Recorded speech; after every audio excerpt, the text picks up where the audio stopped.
सत्यार्थ प्रकाशः सप्तम समुल्लासः।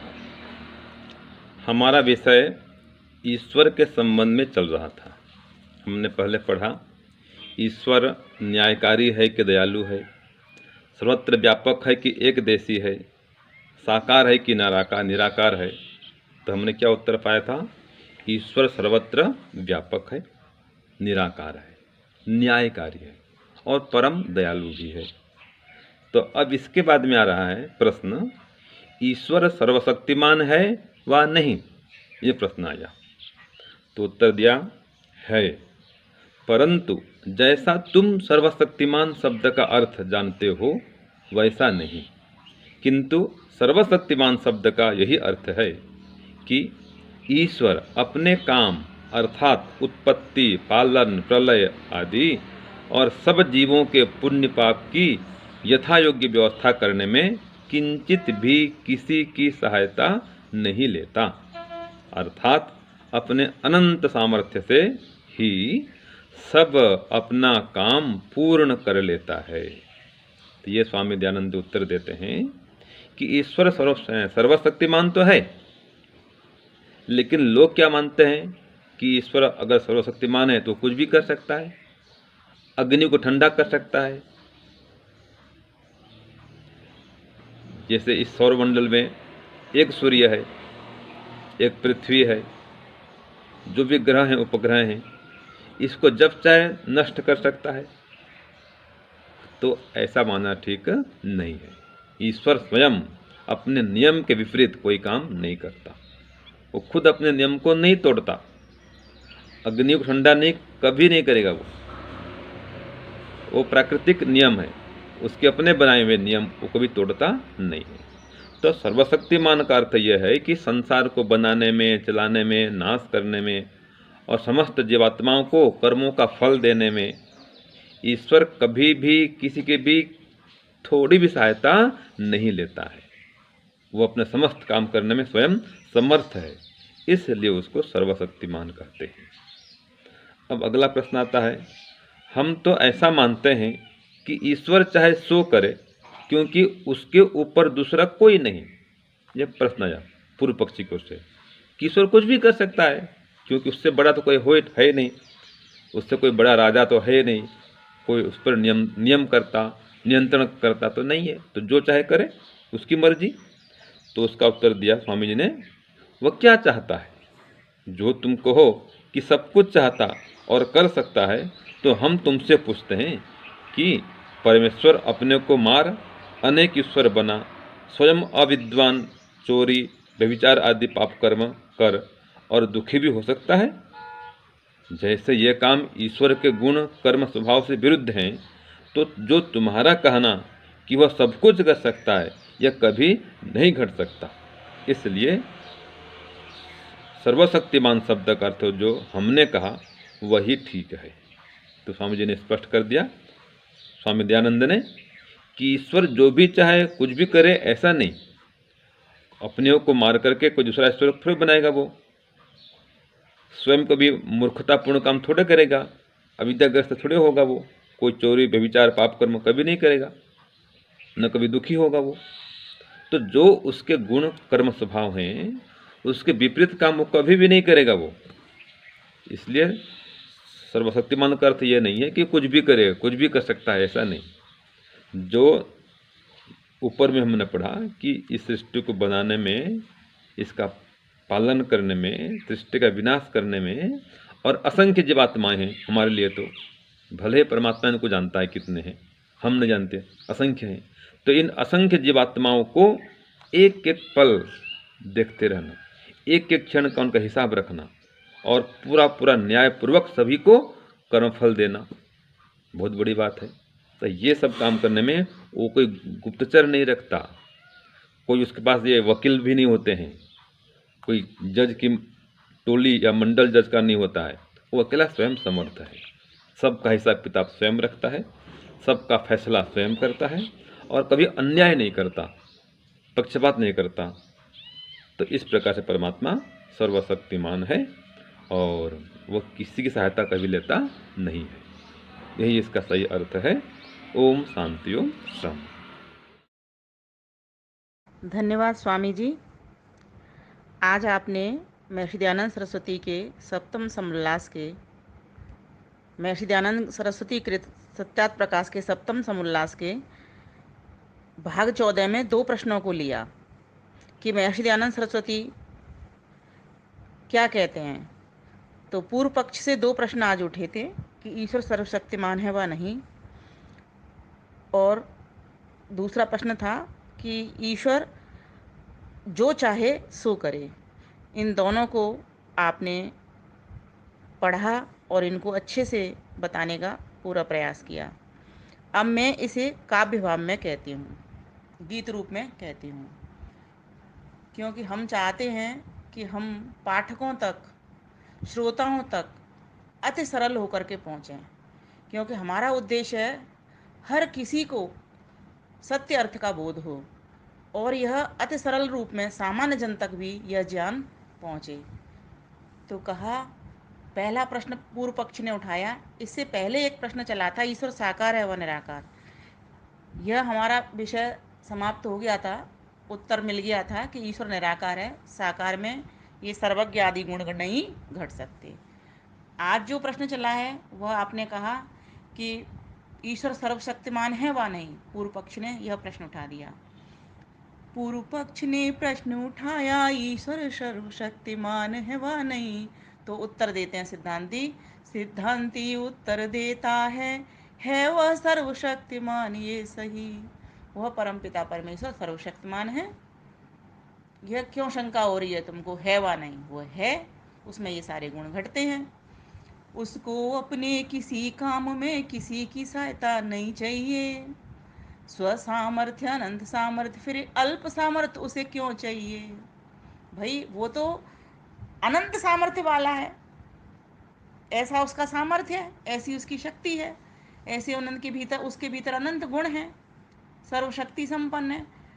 तो फिर उसको तो किसी की सहायता की आवश्यकता है नहीं, इसीलिए उसको हम सर्वशक्तिमान कहते हैं। तो प्रश्न उठाता है वो पूर्व पक्ष, हम तो ऐसा जानते हैं ईश्वर जो चाहे सो ही करे, उसकी मन मर्जी चलती है, उलट पुलट जगती को धरे। पूर्व पक्ष ने कह दिया, हम तो ऐसा मानते हैं कि जो चाहे सो करे, उसकी मर्जी है। ये तो जो पदार्थ चाहे उसको दूसरी तरीके से बदल दे, सूरज को चांद बना दे, चांद को सूरज बना दे, कुछ भी कर देता है वो तो। गरीब को राजा बना देता है और राजा को गरीब बना देता है।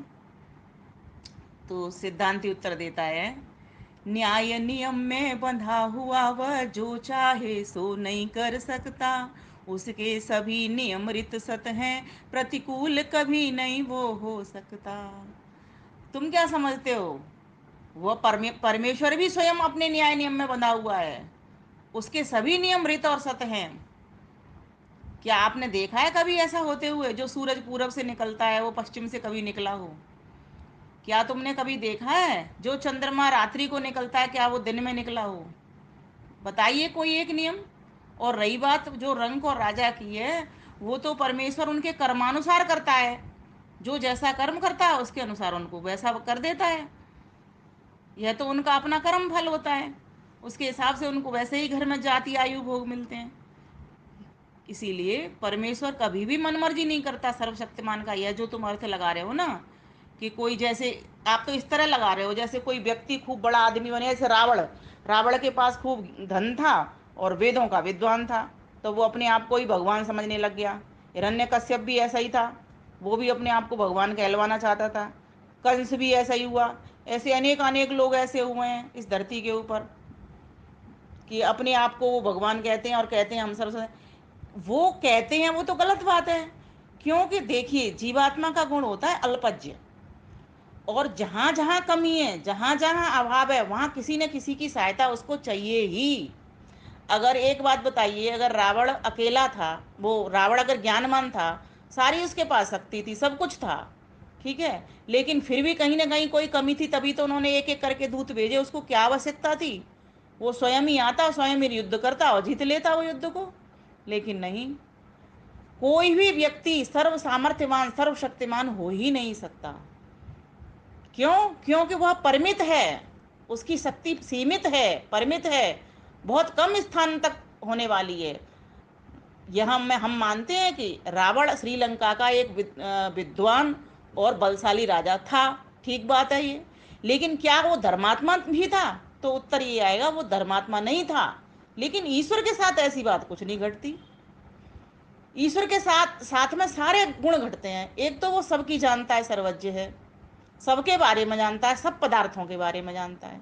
दूसरी बात, सर्वशक्तिमान का मतलब ये नहीं होता सिर्फ एक बल ही है उसके पास, सभी गुण हैं, मतलब सर्वशक्ति संपन्न है।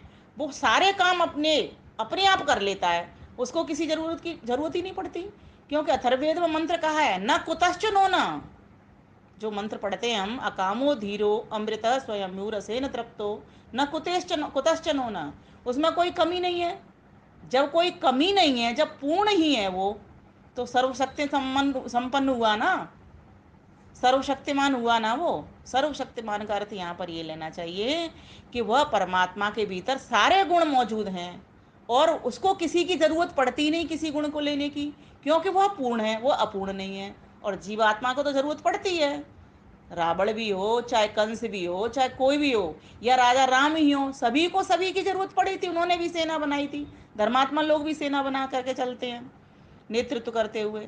तो कहने का भाव यहाँ पर ये है कि लेकिन परमात्मा को किसी की सहायता की जरूरत नहीं पड़ती। तो यहाँ पर जो अर्थ निकालेंगे वो ये निकालेंगे कि वह अपने सामर्थ्य में, अपनी शक्ति में, अपने ज्ञान में, अपने बल में, अपने आनंद में परिपूर्ण हैं, उसको किसी की आवश्यकता नहीं है। उस क्यों? क्योंकि उसके भीतर कोई कमी नहीं है। लेकिन जीवात्मा के भीतर कमियां होती हैं, चाहे वो कितना भी बड़ा धन्ना सेठ हो जाए, लेकिन उससे भी बड़ा कोई ना कोई सेठ तो होता ही होता है। कोई न किसी व्यक्ति के ऊपर कोई ना कोई ऊपर व्यक्ति होता ही है। लेकिन परमात्मा के ऊपर कोई भी नहीं है। और दूसरी बात, वो हमेशा न्याय में चलता है, नियम में चलता है अपने में। जो उसने एक बार नियम बना दिया, उसी तरीके की हर बार वो सृष्टि रचता है। हर बार के उसके उसी तरीके के एक ही नियम होते हैं। ये हम संध्या मंत्र में भी तो बोलते हैं, ऋतम च सत्यम च, कि उसने कैसे संसार बनाया है, एक नियम से बनाया है और सबको उसने एक नियंत्रण में बांधा हुआ है। ऐसा नहीं है कि किसी को छूट दे दी हो, किसी को छूट नहीं दी हो। हाँ, अगर उसका कर्मफल वैसा है तो उसको उस तरीके से उसने दंडित भी किया है। तो यहाँ पर यही समझना चाहिए कि ईश्वर सर्वशक्तिमान का अर्थ कि उसको किसी की सहायता की जरूरत नहीं पड़ती, क्योंकि वह परिपूर्ण है, अपने काम बिना किसी की सहायता के वह कर लेता है। जैसे कई घरों में आपने देखा होगा, कई महिलाएं होती हैं या पुरुष ही ले लो, कि वो अपने घर के सारे काम अपने आप कर लेते हैं, उनको जरूरत नहीं पड़ती, इतनी उनके पास बुद्धि चातुर्य विवेक कौशल्य होता है। उस तरह से इस बात को समझ लें कि परमात्मा का भी जो इस पूरे ब्रह्मांड का काम है वो स्वयं ही कर लेता है, उसको किसी भी काम की किसी से जरूरत नहीं पड़ती। लेकिन वो मनमर्जी नहीं करता, अन्याय किसी के ऊपर नहीं करता।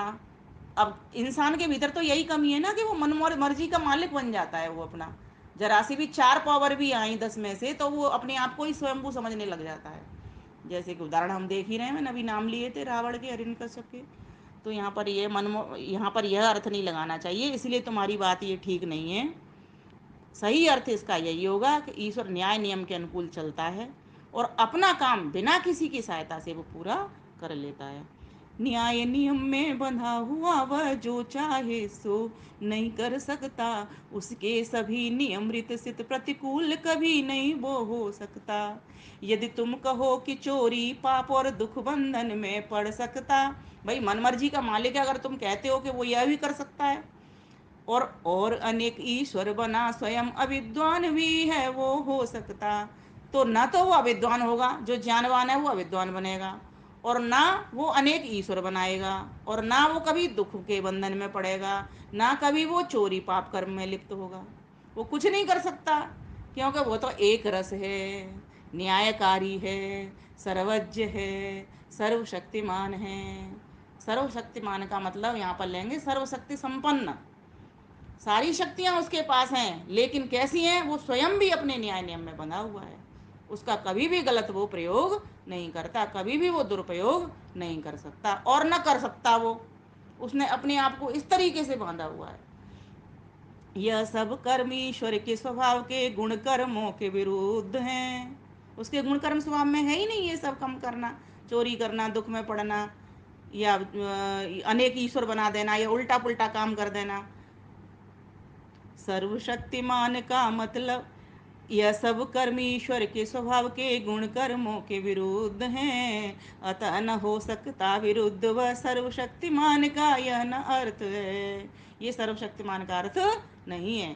सर्वशक्तिमान का मतलब है ये अपने काम करे अन्य बिन सहायता, क्योंकि वह सर्वज्ञ सर्वव्यापक बलवान अनंत गुणवान गुणधरता। क्योंकि वह सर्वज्ञ है, सर्वव्यापक है, बलवान है, अनंत गुणवान है, असीमित उसका सामर्थ्य है। इसीलिए वह परमपिता परमेश्वर कभी भी कोई गलत काम नहीं करेगा। एक रस है, उसमें कोई कमी नहीं है, कोई न्यूनता नहीं है, कोई अपूर्णता नहीं है, कहीं कोई उसको अभाव नहीं है। वह परमपिता परमेश्वर इसीलिए सर्वशक्तिमान है। यहाँ पर यह अर्थ हम लगाएंगे, वो कभी भी अपनी मनमर्जी नहीं चलाता। अब अगला प्रश्न पूर्व पक्ष फिर आगे उठाएगा। ये दोनों प्रश्नोत्तर हम इसको क्लियर कर लें, क्योंकि हर एक व्यक्ति के मन में ये होता है कि ईश्वर तो कुछ भी कर सकता है। ये बड़ा इम्पोर्टेंट प्रश्न उठाया है स्वामी दयानंद सरस्वती ने। ईश्वर कुछ भी नहीं कर सकता।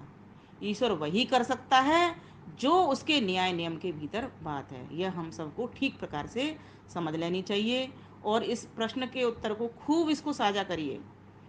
यह जो वीडियो है इसको खूब साझा करिए, जिससे लोगों तक सत्य ज्ञान पहुँचे। महर्षि दयानंद का हेतु बस इतना सा ही था कि लोग मिथ्या उसमें पड़े हुए हैं, मिथ्यावाद में पड़े हुए हैं, गलत गलत भ्रांतियों में फंसे हुए हैं, अज्ञान में फंसे हुए हैं, और उससे अज्ञान से क्या होता है, दुख मिलता है। इसीलिए वो चाहते थे कि सभी सुखी हों, सबके पास सत्य अर्थ का प्रकाश हो। इसलिए उन्होंने हमारे बीच में ये सत्यार्थ प्रकाश ला करके रखा। हम उनको शत शत नमन करते हैं। ये हमारे ऊपर उनकी महती कृपा है। आप सभी का धन्यवाद। नमस्ते।